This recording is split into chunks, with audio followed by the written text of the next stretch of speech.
そうか、ソフィーが代わりに言ってくれればいいんだ。ペンドラゴンのお母さんということでさ、息子は役立たずのろくでなしですって言ってくれればいいんだ。マダムサリマンも諦めてくれるかもしれない。 마담 사리망? 영화 하울의 움직이는 성은 복잡한 인간관계와 전쟁이라는 시대적 배경까지 더해져 언뜻 보면 간단한 판타지 멜로 애니메이션 같지만 미야자키 하야오 특유의 의미심장한 복선들로 아직까지도 재미있고 새로운 해석이 많이 얘기되고 있습니다. 그 중에서도 특히 스토리 전반적인 흐름을 이끌며 작중 갈등의 시작과 끝을 맺어주는 인물이 있는데 바로 설리먼입니다. どうぞそれ。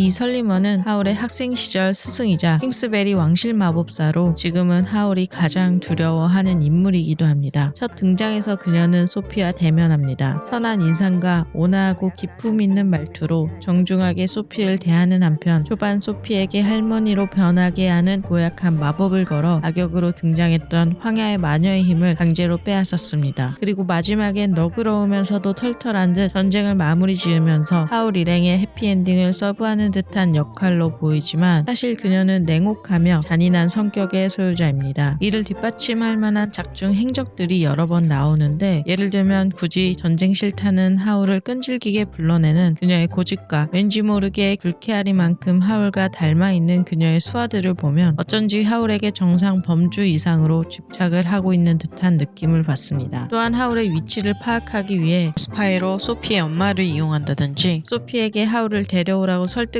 때 악마와 계약한 하울을 걱정하는 것처럼 얘기하지만 모든 마법 힘을 빼앗겨 피폐해진 황야의 마녀를 소피에게 본보기로 직접 보여주어 하울이 왕실에 돌아오지 않으면 이렇게 된다는 등 실상은 반협박의 어조로 이야기하여 이에 발끈한 소피가 하울이 널 왜 싫어하는지 알겠다는 일가를 해버리기도 합니다. ハウルがなぜここへ来たがらないのか分かりました。 이처럼 그녀의 성격이 결코 만만치 않다는 것을 어렵지 않게 알아차릴 수 있지만 오늘은 이 강아지 흰을 통해 그녀의 실상을 조금 더 풀어보고자 합니다.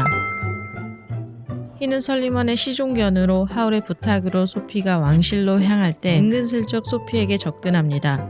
소피는 어림짐작으로 하울이 개로 변해서 날 따라왔구나 하고 야무진 착각을 하지만 얼마 지나지 않아 그 개는 그저 설리먼의 수하였다는 것을 알고 한숨을 내쉬게 됩니다. 설리먼과의 대화가 영 좋지 않게 끝나고 하울과 소피는 그대로 왕실을 탈출하게 되는데 순식간이지만 이 과정에서 황야의 마녀와 흰이 소피를 따라 비행기에 올라탑니다.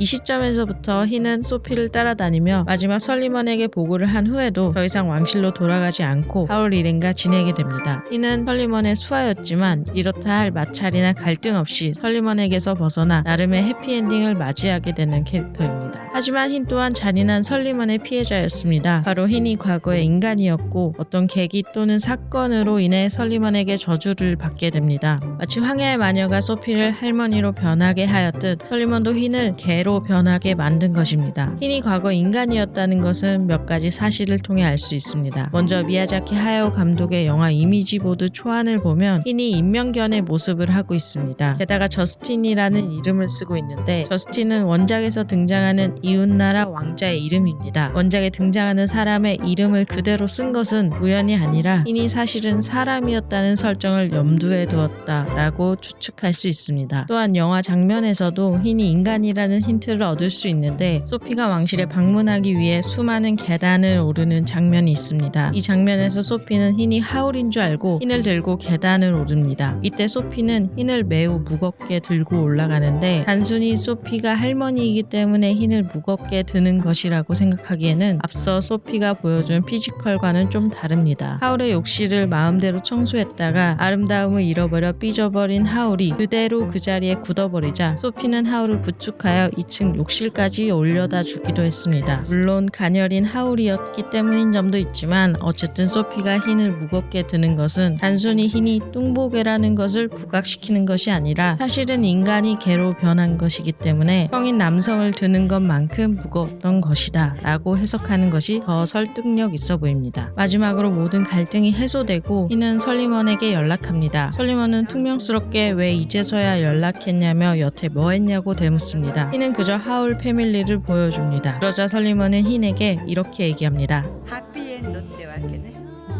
この浮気者 줏대 없는 강아지라고 번역되지만 사실 浮気者 즉 희는 바람둥이라고 칭하는데 보고를 좀 늦게 하고 다시 돌아오진 않는 부하를 향해 내뱉을 법한 단어라기에는 좀 어색한 부분이 있습니다. 이는 흰과 설리먼이 일반적인 상관과 부하 관계가 아님을 의미합니다. 흰 입장에서 영화를 다시 본다면 이렇습니다. 설리먼은 자신의 곁에 있게 만들 욕심으로 흰에게 잔혹한 저주를 걸었습니다. 그리고 흰은 평생 강아지로 살아가게 되었습니다. 그러던 어느 날 흰은 처음으로 설리먼에게 자기 뜻을 굽히지 않은 여자 소피를 마주하게 됩니다. 처음엔 설리먼의 명령이었지만 시야 시간을 보내며 설리먼과 전혀 다른 그녀의 리더십과 포용력에 마음이 가게 되었습니다. 캘시퍼가 힘을 잃어 소피가 절벽 아래로 떨어질 때 그는 본능적으로 그녀 곁으로 뛰었습니다. 그리고 영화 가장 중요한 모든 장면에 흰은 소피와 함께하였습니다. 흰은 자신의 주인이자 상관인 설리먼에게 더 이상 돌아가지 않습니다. 그리고 설리먼은 자신이 갖고자 하고 그리고 가졌었던 남자 2명을 모두 소피에게 빼앗긴 입장이었고 이에 삐친 듯 질투 어린 말투로 바람둥이라고 쏘아붙인 것입니다. 언뜻 부드러운 자애로운 설리먼의 마지막 모습이 이제는 조금 무섭게 느껴지시나요?